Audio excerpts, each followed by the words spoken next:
Yo, what's up, everybody? Welcome back to the Success 101 podcast. This episode of the podcast is brought to you by Ample, the incredible meal in the bottle that gets your brain and body into higher levels of peak performance every day. You guys have heard me talk about this thing forever. I love it. There's no chopping, there's no blending, there's no mixing, there's no going to find incredible ingredients from all around the world. The good people over at Ample have already done all that for you. You can choose your 400 or 600 calorie shake from some of the most amazing ingredients around the world with high quality fats, clean burning carbohydrates, probiotics, prebiotics, basically a bunch of jet fuel that gets your brain and body going every day. I love it. I grab one every morning. You can put water in this. You can put milk in this. You can put cold brew coffee in this. You can put whatever you want in this. But the point is they've made it easy to hit levels of peak performance for your brain and body each day. So I want you guys to go check it out. Head to success101podcast.com/ample. That's AMPLE. And at checkout, make sure you put in the code Success101. You're going to snag 15% off your order. And we're talking a ton about the brain today with Phil Dobson. This show is also brought to you by Blue Apron, which if you want to talk about super quality ingredients, Blue Apron has mastered the food delivery service. My team's put two offers over on the website for you to get $30 off or $50 off, depending on how you set up your order. They've got some new buffalo sliders over there that are killer, not to mention their Mediterranean diet, which is my favorite line of food over there. I order mine. It comes in around Thursday or Friday. I have a ton of fun with this over the weekend. They've got a wine pairing list over there. If you guys have guests coming over, they take all the guesswork out of it. Again, super fresh ingredients and tons. Go check out the website. There's tons of options to choose from. Head to success101podcast.com/Blue Apron. There's two offers we're running over there right now. So again, head to success101podcast.com/Blue Apron. Click on the links we've got set up over there and enjoy. Also, my team still has my book available, From Success to Significance, the 6 vision building strategies, the 5 components to creating a bigger vision. All of that's included there. And somebody just wrote into the team this week from Brisbane, about how the rewards and consequences multiplier turned on a light bulb for them in their brain. They had tried different vision strategies before, and it was that simple concept, the rewards and consequences multiplier, that just switched a light on for them. My team's offering this for just the shipping cost on the paperback if you're in the United States. Head to success101podcast.com/book. And at checkout, put Success101 in the coupon or promo code. If you're not in the US, you can download the ebook reader and you'll have a digital download sent directly to you so that you can get on track with creating your bigger vision for the future. Get on it. Now, super fired up about the show today with Phil Dobson. Who is Phil Dobson, you might ask? Phil is the founder of BrainWorkshops, just across the pond over in the UK. You guys know I love the way the brain works. If we're going to talk about peak performance, if we're going to talk about mindset, all of the things we can do to stay out of self-sabotage, negativity, you got to start with the brain. The problem is so few people focus on the brain. They focus on everything else around them, or they freaking take stimulants or energy drinks or whatever it is that they try to do to get going every day. But I love the work of Phil Dobson. He turns the insights from neuroscience and cognitive and behavioral psychology into real-life techniques designed for the modern workplace, designed for the business world that you guys can use immediately. His company, BrainWorkshops, helps people put together basically a toolkit of practical skills, helping you increase your performance at work and in life and in overall mindset. He's done a ton of stuff with the BBC, Viacom International, Warner Music, Jamie Oliver, the Discovery Channel, Paramount Pictures, NBC. He knows what he's talking about, and he puts it in an easy-to-understand format for upgrading our peak performance when it comes to the brain. New concepts and ideas to help you reach your full potential. Reach your full potential. Reach your full potential. Small win, small win, small win. Keep your momentum going. The Success 101 Podcast. Welcome to the Success 101 Podcast. This is your host, Jared Warren, and each episode, my goal is to bring you a new concept or idea to help you maximize your full potential. Thanks for joining me here today. Now let's kick things off. How are things over in London this morning? Good morning, Jared. Very well, thank you. Lovely to be here. Good to be with you. How are things over your side? They're great here, having a great week, and I'm very excited to have you on. Whenever I found out you were going to be on our show this week, I got excited, and I always do anytime there is anyone talking about brain-based behavior or brain activity in ways that will help us become more productive, that will help us become smarter and work smarter. And I look forward to diving into that as well. But first, tell us a little bit about your work around brain activity and brain-based behavior, how you got into the field you're in now, and how that's led you to the work that you're doing. Sure. Well, thanks for that. So what I do now is I work with the leaders in organizations, helping them become more resilient, more productive, and more creative by helping them apply what we know about the brain to their day-to-day work. How did I get here? Well, it was kind of I suppose an interesting learning journey for myself. It all started back in 2007 when I broke my ankle doing a handspring. I think so often the beginning of these journeys can start with a bad event that leads to a silver lining. So, 2007, broke my ankle, and that prompted a completely change of direction from my career that was in business development at the time. And I retrained as a clinical hypnotherapist.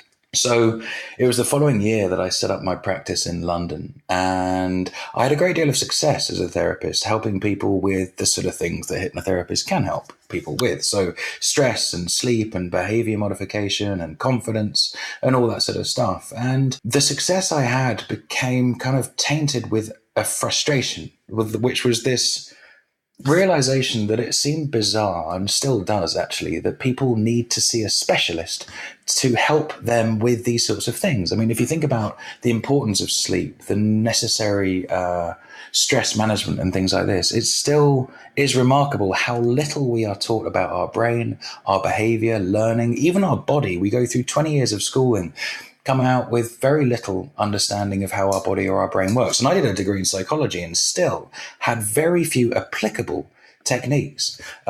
So I thought it would be useful and interesting if I could break down the principles behind so many of these hypnotherapeutic techniques and then teach them to other people so that they would not need to see a therapist. And that led me to study neuroscience. I wanted a deeper understanding of why some of the techniques were so potent, what hypnosis was as a state from the brain's perspective. And critically, because by now I was self-employed, I was also interested in finding out what neuroscience could teach me with regard to working smarter. You know, I knew if I could get 8 hours work done in 6 hours every day, I could go on holiday for 3 months every year. So this led to an ever increasing understanding of how the brain works when we're at work. And I started working with ever more organizations. Way back then, I was teaching people how to hypnotize themselves and how to apply that to improving their performance. And nowadays, it's a bit more of much like you cover on your podcast, productivity, resilience, creativity, and back to the book, how to think and work smarter based on what we know about the brain. Now, I know that your work also led you to develop a science of peak performance, where you're taking what we know about the brain and developing that to do things smarter and faster. And, that's really what this podcast was created for, was how to hit levels of peak performance and max potential each day. We've got to understand how the brain works, and not necessarily so much of the neurological part of it. You don't have to go to school for 20 years to understand. Just here's what keeps me in deep focus each day, and here's what keeps me in deep distraction each day. Talk to me a little bit about the science of peak performance. You mentioned working smarter and freeing up our time. What would you say is the biggest cause of people getting into a rut of distraction and being unproductive each day? And how do we turn that into higher levels of peak performance? That's a good question. So the biggest challenge people have, I think, is if we look at attention. You mentioned distractions, attention, the capacity to focus. I feel that we are letting our attention be corroded every day. I think so much of our behavior now, especially our relationship with technology, is unconscious. We don't really choose so many of our behaviors. Many of the listeners will have probably checked their phone first thing this morning. Many will continue to do so when they go to bed at night. And so we bear the cost, but we don't tend to change our habits. And another problem I think we have is that for many of us, gone are the days when we can quantify our output.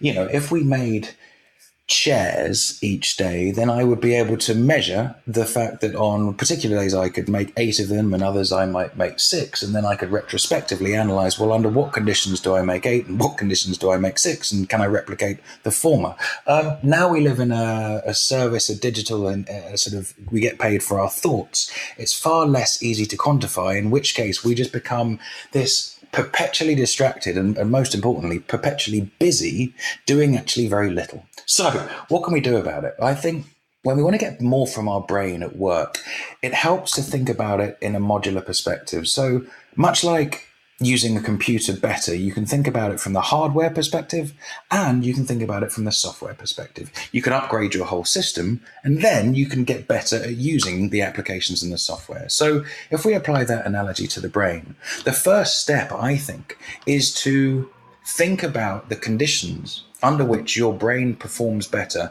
as a single organ. You know, we're often hear about the brain being a muscle, and there are certain conditions under which your brain just tends to have greater output, measured by your cognitive performance, your learning potential, and your long-term mental health, your chances of getting dementia and so forth. So I would put that into a model of 5 things. I developed the SENSE model years ago to reflect the 5 things that typically correlate greatest with your brain fitness, measured by those 3 things I mentioned: performance, learning, and long-term mental health. And the 5 things are these. Stress. So we know that under high levels of stress, our thinking can be compromised. We become scatty, we become impulsive, decision-making becomes irrational. And so we have this necessary need to manage stress. Now, stress is an overused term. What I really mean is managing your state. Because some people say, well, you can have good stress and you can have bad stress. And absolutely that's true. But there is some peak level where you feel motivated, you feel aroused, but you're not freaking out. So stress management through things like meditation, mindfulness, or simple relaxation exercises can be critical to your short-term performance and long-term mental health. Number 2, physical exercise. Exercise is important because, like any muscle, your brain needs blood, it needs glucose to function. So as you move, you get more blood flowing to your brain, and that correlates with improved performance in the short term and, again, improved long-term mental health. Some studies have shown that 20 minutes of exercise just 3 times a week can cut your chances of dementia by over 50%. So stress exercise, it's formidable when you think about the differences. If it was 5 or 10%, it would be significant. But to halve it, then you really you feel back in control of something that a lot of people for a long time thought was genetic. Number 3, nutrition. So we all know that we're supposed to eat our vegetables, but it helps to know the foods that your brain has a particular fondness for. And time and time again, the diet that is recommended most regularly is that of a Mediterranean diet. So lots of fresh foods, lots of oils, lots of fish. We know this, but water, just adequate hydration is often overlooked, and dehydration can cause up to a 15% drop in your performance. And sugar is the bad stuff. That's becoming more and more linked. The more we understand about dementia, the more we understand about insulin resistance, the more we understand that sugar and high blood sugar specifically can lead to neural degeneration. So more water, less sugar, and follow a Mediterranean diet. Number 4, sleep. We probably all know that we're supposed to sleep between 7 and 9 hours each night, but we're so quick to sacrifice sleep, feeling that, well, if we have more time to work, then our performance will increase. But it's just not that simple.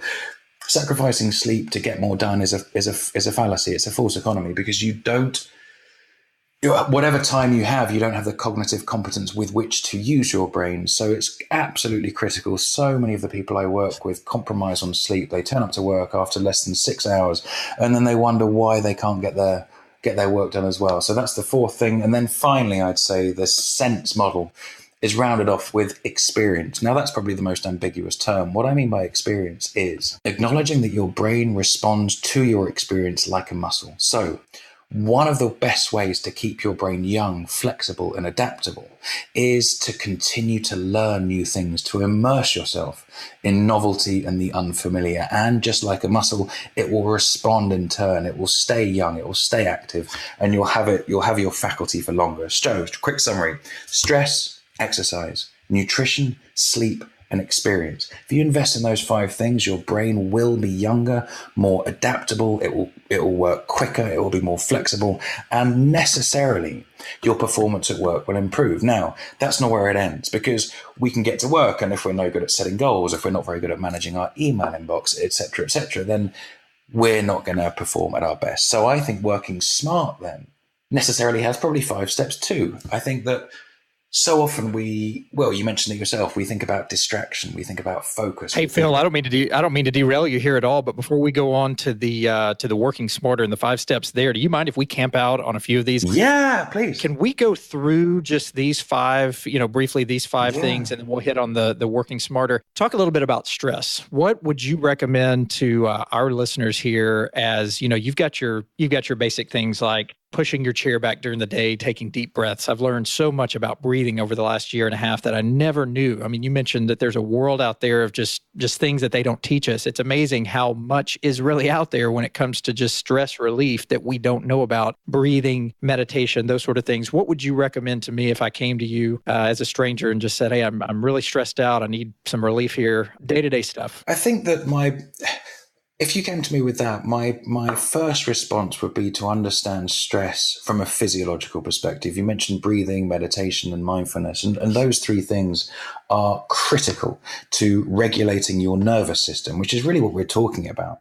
And I would recommend Headspace as an app. I'd recommend simple, becoming more aware, again, so critical as the first point in any sort of intervention. What is your breathing? Where does it come from? And simple breathing exercises. But I think we also sometimes can overemphasize the importance of this physical relaxation, because the stress response includes our whole nervous system. And I think it can help people if we break the nervous system down into 3 sort of components. Yes, there's your physiology. So the more you can lower your cortisol levels, the more you can relax, and the more you put your nervous system into that state of rest and repair, then the better. But we can't forget the importance of emotional regulation. And Martin Seligman has probably done the most well-known research on what we call locus of control. So people become more resilient if they feel they have a greater control over their experience. So the absence of control leads you to become a victim, and your stress levels go higher. So your response to stress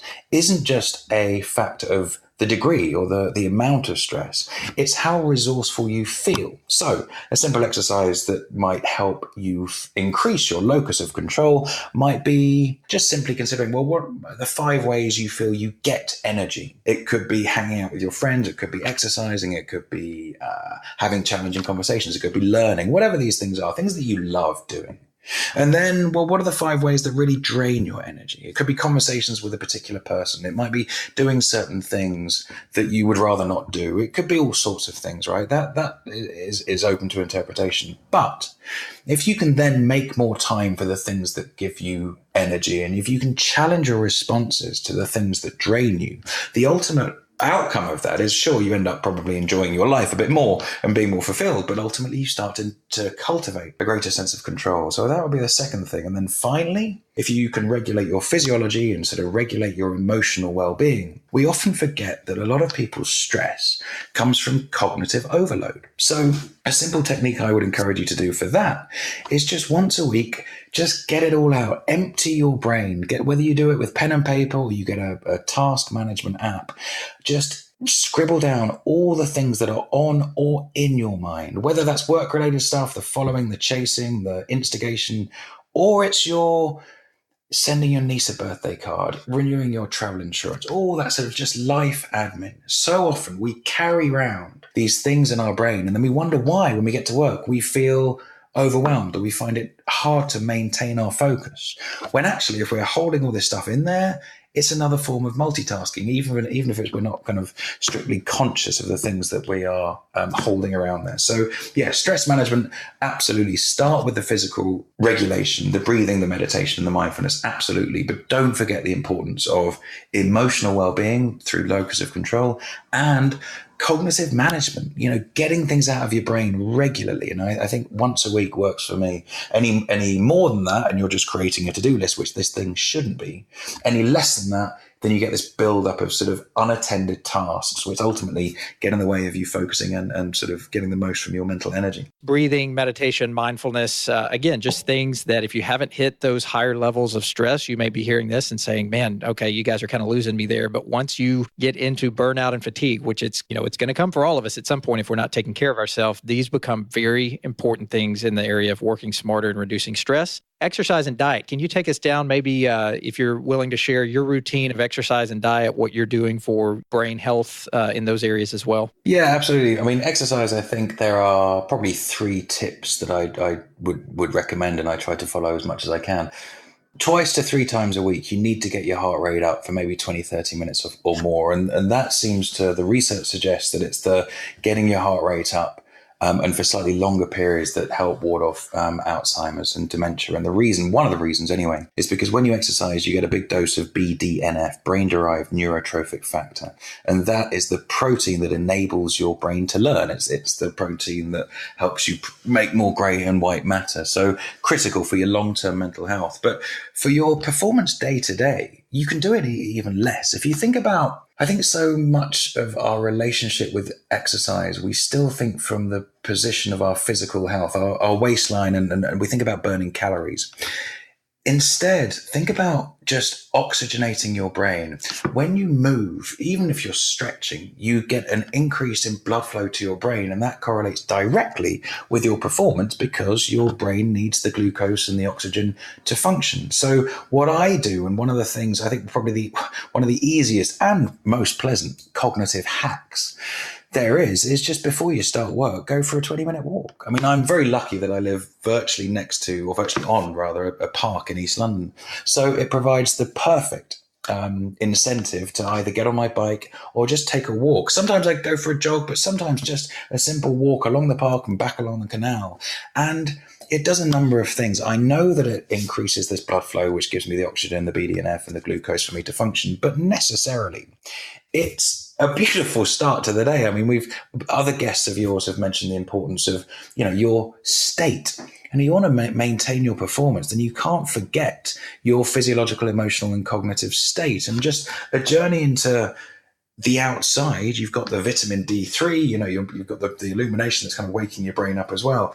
I think that's absolutely critical, and it's a wonderful way to start the day. I can't think of any other intervention that correlates most directly with my sustained performance, particularly in the afternoon. I find if I don't have time for one reason to do that exercise, I become more distracted through the day. So I think it's so easy. And then even more micro, I suppose, have more breaks. And when you have a break, get up and move. So many people, they have their breaks, they do a little alt tab on their computer and they go from one URL to another. And that, from your brain's perspective, just doesn't cut it. You've got to get up, move, go downstairs, get a drink of water from, upstairs rather than downstairs. Just move more. Think, like I said, less about burning calories, more about increasing blood flow to your brain. And it will be grateful for it, but so will your performance. Nutrition, you mentioned, I think, like I said, we don't really need to be told about the vegetables, but I think 3 tips that I follow pretty much daily. I'm very lucky that my girlfriend is a fantastic cook, but nevertheless, I've always been fond of the whole foods, the fresh foods. I've loved, fish and seafood ever since I was a kid. So, and London, I've got to say, if I ever moved out of London, I think the one thing I'd miss, perhaps above all else, is the provision of good food. London's got a very bad reputation, or perhaps the UK has a very bad reputation internationally for its food. But over the last 10 years or so, it has been revolutionized with not only the quality you can eat in restaurants, but the provision of varied ingredients in supermarkets, whether it's herbs, whether it's sort of unfamiliar spices. So it really enables me to get excited about food and just cook fresh stuff. So top tips, a Mediterranean diet, lots of fish, lots of high quality, the good oils, your medium chain triglycerides, which is what your brain needs. So olive oil, coconut oil, and the fishes that we all know, the high oily fish, salmon, mackerel, etc. Fresh vegetables, obviously we know this, we don't need to be told this.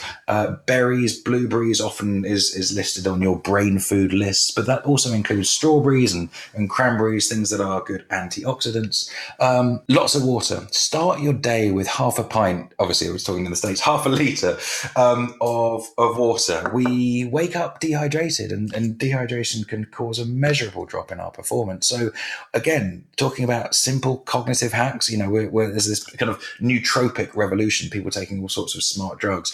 Water comes out the tap. That's one of the best smart drugs there is. Start each day with a large glass of water. Stay hydrated through the day. Green tea is obviously a good one as well. And then sugar. The one thing I think I probably moderated or changed most over the last 5 or more years is my consumption of sugar. I still like it. Which that's probably the hardest one. Yeah, I guess so. It's the one, obviously, as you know, creates a spike of dopamine. We respond much like a drug to sugar.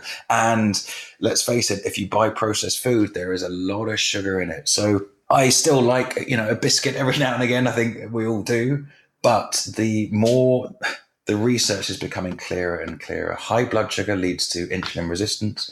Our insulin receptors in our brain seem to be highly involved in memory consolidation. So if you knacker your insulin receptors over time through elevated blood sugar, your insulin receptors become effectively denatured. They become ineffective, and we find it hard to form memories. Now, that's why a lot of neurologists nowadays will refer to as Alzheimer's as diabetes type 3. That's the link. That's how powerful the link is between sugar and ultimately neural degeneration as you age. So yeah, I'm starting to hear more and more about that just in things that I'm reading and research I'm doing. Yeah. No, it's relatively easy. Once you know so many of these things, they're kind of intuitive.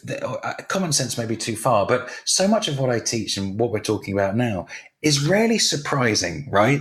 It's just kind of sometimes we need to remind ourselves of the importance or the significance of it. And sometimes the research, the study, when you get a bit of understanding of neuroscience, it just comes a bit more credible, and you sort of think, okay, well, I think that there is, like I said about exercise, so much of what we're taught is about our physical health. And I think that we often grow immune, right, to this advice that we've heard time and time again about watch your calories and watch your sugar and stay hydrated and stuff. And, we start to become desensitized. I think with this new understanding of how this stuff affects our brain, it gives us a real opportunity to add perhaps to what we already know, but with a different benefit. It's not just about your waistline; it's about your performance day to day. I think that covers us pretty well on diet and exercise. Going into sleep, which is one that I'm probably the most passionate about. Obviously, sleep is important. I've had Dr. Michael Bruce, the sleep expert, sleep doctor, on my podcast before. But tell us about just your own sleep regimen, how much you're getting or prefer to get for your own brain health, and what you'd recommend for us. Okay, well, the research is pretty clear on this. Most adults perform at their best between 7 and 9 hours of sleep. It seems that below 6 hours, that's when it kind of gets quite, measurable difference, not only in your short-term performance, but in your long-term mental health. So I'll briefly explain why, and then I'll certainly happy to share my habits. We probably all know that we sleep in cycles, and your first half of your sleep tends to involve more deep sleep, which is quite physically restorative. And then the latter half of your sleep is probably more associated with REM, which tends to be more kind of mental restoration. So we know that there is this window really where between 7 and 9 hours we tend to perform better. Lots of studies have replicated this, that if you compare groups comparing 8 with 6 hours, the 8-hour group consistently outperformed the 6-hour group. But interestingly, often the subjects in these groups think they perform just as well after 6 as they do after 8. So we're not very good at measuring it, and we're not very good at measuring our own output objectively. So if you're interested in your short-term day-to-day performance, always favor 8 hours over 6. In the long term, we're starting to notice the link between sleep deprivation and cortical atrophy, as it's referred, but ultimately your brain can literally start to shrink. And one of the things that we now understand that happens while we sleep is your brain is washed of a toxin. As you're awake, even right now as we're speaking, our brains are building up levels of something called beta amyloid. Much like your physical muscles create lactic acid when you work out, your brain's kind of doing a similar thing. As we fall asleep, your lymphatic system washes your brain of this beta amyloid, which means when you wake up, hopefully you've got back to kind of equilibrium level. If you sleep for less than 6 hours and it becomes chronic, you risk this elevation of beta amyloid levels that again, over time, increases your risk of being diagnosed with Alzheimer's disease. How do I apply this sort of stuff? Well, I've always been very lucky that I've slept very well. Ever since a kid, I've been perhaps unusually good at sleeping. But if I we all sometimes have a day where a particularly important day is going to happen, and suddenly we find ourselves unable to fall asleep. So if I want to sleep better, and this is advice I give to other people, I think it's important to remind ourselves that sleeping shouldn't be a skill that we need to learn. In fact, all mammals are pretty good at sleeping. So given that humans are only really the ones that seem to have a problem, well, what is it that we're doing wrong? And I think it helps to break this down into, again, 3 different appreciations of the conditions. First, your physiology. We know that if your cortisol levels are elevated, you're going to find it harder to fall asleep. You probably know that, we know fight or flight response. We know why cortisol's there. We know why it keeps us alive. But similarly, it keeps us up at night. How can you lower your cortisol levels to create the right conditions to sleep physiologically? Well, it's back to meditation, mindfulness, progressive relaxation, anything you can do that regulates your nervous system kind of directly. We're just talking about finding time to relax. So often I ask people, well, how do you relax? And they tell me, well, I see my friends, or I drink red wine, or I go out, or I watch a movie, all of which are fantastic, but they're a pretty indirect way to achieve an objective. If you want to relax, do it directly, consciously, deliberately. Sit down, close your eyes, just give yourself 5 minutes, do a progressive muscular relaxation. Start with your toes, finish at your head. Think about creating the right conditions from your physiological perspective. Then think about your environment. We are all aware that loud noise and if it's overly hot or cold, then that can disrupt our sleep. So firstly, the temperature. Research suggests your room temperature you want at about 18 degrees, but then it's blue light that's the biggest culprit, right? Light keeps us up. Light, we're mammals that respond to our environment, and we take data from our environment to figure out whether it's day or night. So it's no surprise that shift workers find it hard to work throughout the night because their body wants to fall asleep. All of us are still on our smart device, our phone or our tablet, when we get into bed, and then we wonder why our sleep is being disrupted. Obviously, we're sending a conflicting message to our brain that, well, it's still light, and so we need to stay alert. So 2 things when we think about light. Firstly, reduce exposure to blue light as much as you can when you go to bed. And I say blue light because it's the end of the spectrum that our brain seems to respond to most. But similarly, increase your exposure during the day. So if you can, make sure you go for a walk at lunchtime or just get out in the daylight when you can. And then maybe an hour, maybe 2 hours before you go to bed, really try and eliminate artificial light, especially the screens that people are looking at ever more obsessively at night. Now, there are, as we become ever more aware of the costs of this, applications that allow you to remove the blue light. I think actually the latest Apple operating system now does it by default, but there used to be an app called Flux, F.lux, right, you know it. And that, amazing. If you're using your laptop, late at night, ideally don't, but if you do, obviously we've got to be realistic, then use Flux, and it just progressively removes the blue light of the spectrum and therefore makes disrupting your sleep slightly less likely. Yeah, I'm pretty staunch on that just because of all the research that I've seen on it. So if anybody grabs my phone ever or my tablet or anything like that, I've got 2 or 3 iPads. I've got a Microsoft Surface that I work on that's got Flux on it. I've got my iPhone that's got the night vision on it. I keep them on 24 hours a day. And people are like, hey, what have you got a filter on this or something? It's kind of hard to see. And I'll switch it off and all the blue light comes in. I'm like, it's just so uncomfortable, but yet it's something I've looked at pretty much all my life. But once you go, let's say a few days without using it, then all of a sudden you kick it back on, you realize how damaging and uncomfortable it really is. And that's what we're staring at for hours upon hours, each day. Absolutely. It's funny. We might talk about this later, but I think there are so many default settings that we have that are, I think, crazy. So another example, not really related to what we're talking about directly, but you get a new computer now, and the chances are, a phone is the same. All of the default settings are alert me when I get a text message, give me a ping when I have an update, give me a little buzz when I get a retweet. And then we wonder why we're perpetually distracted. It's like, Come on, turn that stuff off. And it amazes me that the default settings for all those are on rather than off, right? I mean, most of the workshops I do, especially helping people become more productive. Another way of saying is that we've spoken about this. How can you become more focused? How can you sustain your focus or become less distracted? One of the simplest ways is just turn all of your alerts off, whether it's emails or texts or updates or any of those things. Thinking about an alert from an evolutionary perspective. It's just simply an unexpected stimuli, normally from our periphery. It's going to demand our attention because it could be a threat. And we know it's not a threat, but our brain finds these things inherently stressful. And it will demand our attention. And then, some research suggests it takes us 25 minutes to refocus.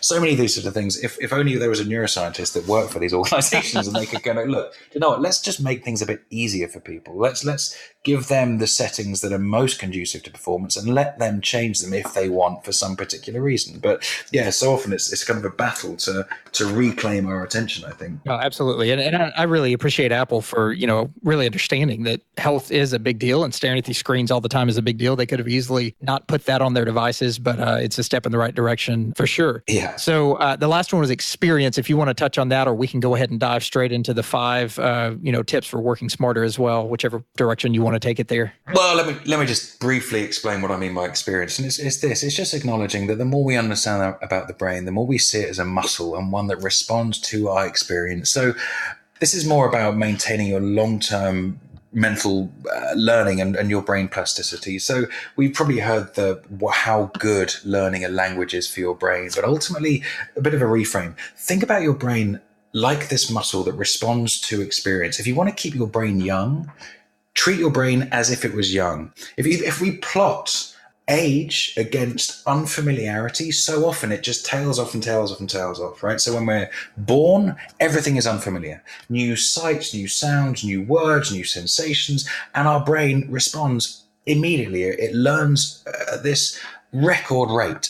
And then when we're old, we suddenly find it's hard to remember people's names. It's hard to learn new things. Well, it's because we've stopped learning new things. So just briefly, to keep your brain young, to maintain its flexibility, continue to learn new things, learn new languages, learn new musical instruments, learn how to juggle, and then each day just embrace novelty whenever and wherever you can, whether that's walking home an unfamiliar route, maybe it's brushing your teeth with your non-dominant hand, meeting and talking to people that you don't know and asking them questions. Just treat your brain like the sponge that it loves to be, steep learning curves and unfamiliarity, and it will stay younger for longer. Just within the last handful of years, so much research has come out about growing your gray matter and how elastic your brain is.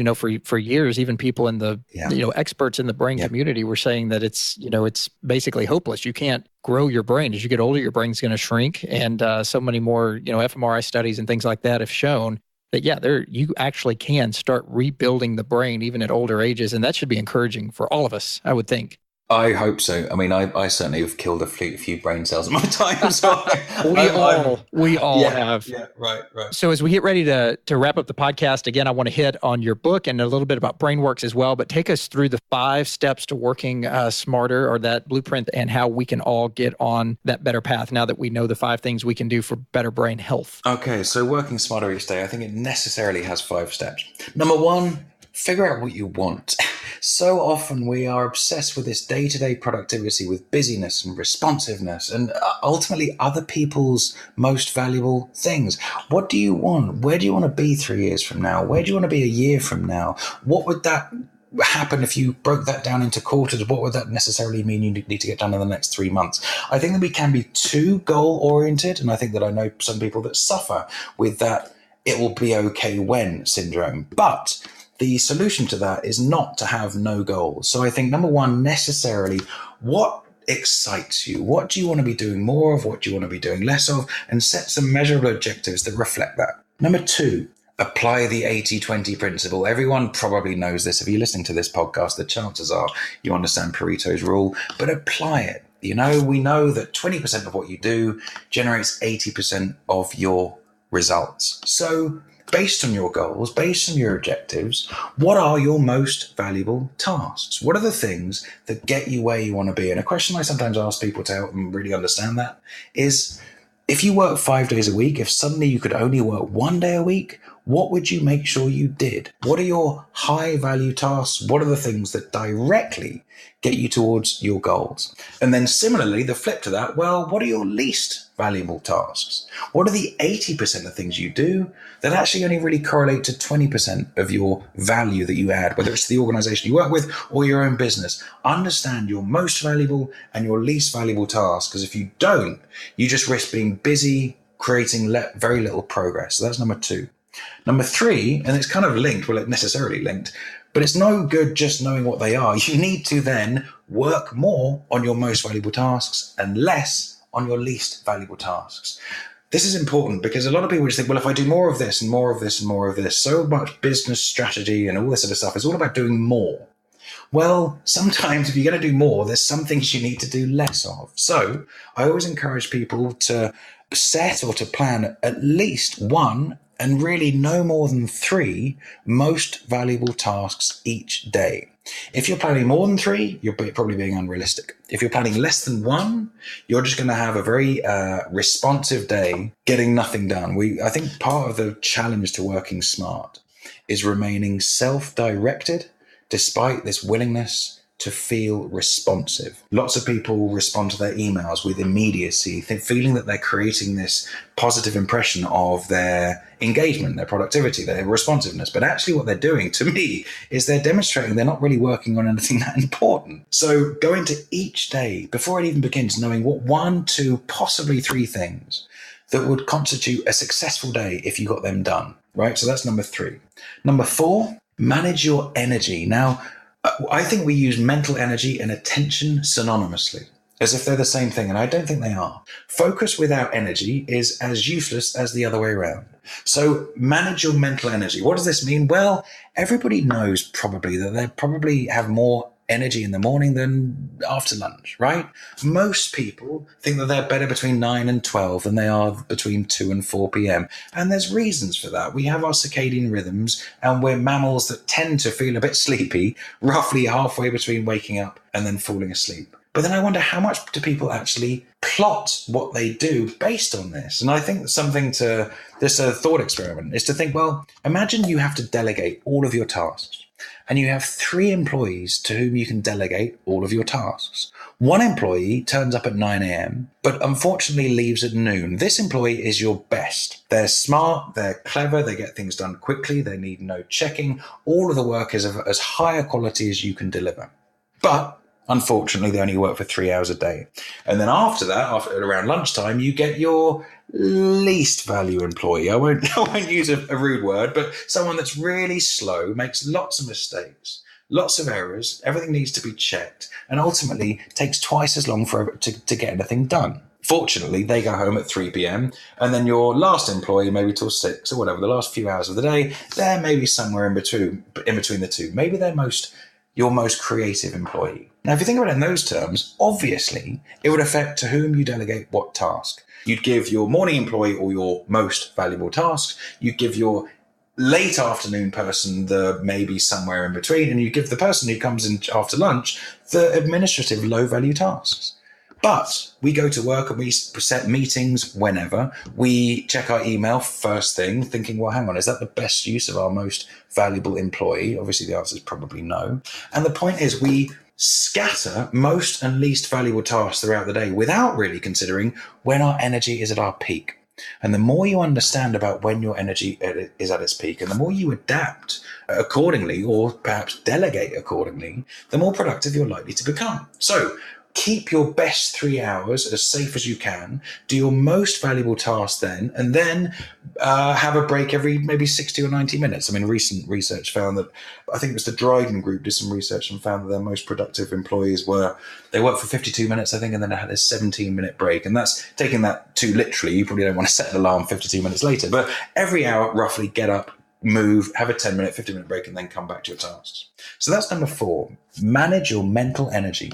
Re-energize. Do things that necessarily bring your energy back. And then finally, focus your attention. How can you create the conditions under which your brain can find focus and then sustain its focus? And well, there's probably a podcast in just this single topic, but some top tips, I suppose. We've mentioned this before. Turn all your email alerts off. Turn all alerts off. Think about your top 3 or 5 distractors. For some people, it's other people. If you work in an open plan office, it can be notoriously hard to sustain your attention. Maybe it's noise. Even things like that can really disrupt or disrupt your performance. Going into each task, knowing that you're going to finish in 90 minutes or 60 minutes can help you create this single task focus. Brain dumps, as I've said before, about the idea of emptying your brain regularly. It's not only will it help you sleep, but it helps you focus. So working smart necessarily isn't just one thing. It has to start at the top with figuring out what it is you want. And at the bottom, it needs to be focusing all of your attention on those things. And the gap in between the two, that means there is this unfractured link between what you want to be doing and what you are doing, is simply a question of breaking down your goals into the 80-20, focusing more on the 20, doing them when your energy at its peak, and then finally making sure that each day focus all of your attention on one thing, which is another way of saying minimize your distractions. And if you want to strengthen your focus, then we're back to meditation and mindfulness. It's not just the fact that you can focus your attention well or not that well. You can even strengthen it over time. And I think that meditation and mindfulness are really, although lots of people have varying definitions of them and lots of people will have different experiences of them. For me, they are just exercises in sustained focus. And if we know that the brain responds to what we do and it's a muscle, it changes based on its experience. If you regularly practice focusing, you get better at focusing. And therefore, everything starts to become easier. You're more likely to get your 8 hours work done in 6 hours. But critically, also, you make sure that your work you're doing is in line with your goals and your objectives. And some of it, as you mentioned early on, is common sense. It's implementing that common sense into our busy day-to-day distraction and pinging going on all the time and things like that. And, the most helpful thing for me has been to put my phone in do not disturb mode, which I used to think was like airplane mode, which wouldn't allow anything to come through. For anybody that's done that, though, on their iPhone, they know that, no, it's not airplane mode. Your screen is dark. Things are still happening behind the scenes. You push the home button and you've got all these messages there, but they're just not coming in. And you can get into that deep work, as Cal Newport and others talk about, where we are not focused. We're not letting our thoughts run wild and sabotage what it is that we're trying to do. And ultimately, we will be better off and happier and less stressed for it. So thanks so much. Talk to us real quickly about the book, where we'll be able to find the book and the theme around that, as far as obviously the brain, but what the general message is, and then also BrainWorks, how we can get more traffic over there for people to learn more about all of this. So firstly, thanks for having me on, Darren. It's been a real pleasure. Yep, the Brain book, How to Think and Work Smarter. It should be in, all good bookshops, as they say. It'll be up on Amazon. So to learn more about me or to get access to my site, it's brainworkshops.co.uk. Obviously on social media, if you go to BrainWorkshops Twitter, BrainWorkshops Facebook, you'll find a regularly updated feed of all the sort of stuff we've been speaking about. And the book specifically, it's what we've covered in a modular framework. We talk about brain fitness, so the sense model, like we've said, how to apply neuroscience, I guess, to working more productively and then more creatively. We touch on improving your memory, so memory of lists, names, and what you read. We talk about meditation and mindfulness and the simple tricks and exercises that enable you to get on that journey if you haven't already begun. And then finally, the book would be, I feel I wouldn't be acknowledging my roots if I didn't conclude on self-hypnosis, how you can use things like mental rehearsals to change your performance, your skills, and develop your experience over time. Man, thanks so much. We appreciate it. Wish you the best in all of your endeavors. And thanks so much for helping so many people out there just get more in tune to the brain and brain-based activity as to how we can all be better. And we just need more people and more education out there around this. So thanks for what you're doing. Thank you so much, Jared. Fantastic. Thank you. Guys, I hope you took a ton away from this peak performance message that Phil and I talked through today. If you would like to connect directly with me, please shoot an email to my team at info@success101podcast.com or catch me in the world of social media on the Facebook Success 101 community page, on Instagram under the name @Success101podcast, or on Twitter under the name @WarrenJared. I'll catch you guys on the next awesome episode. Now go engage the brain. See ya.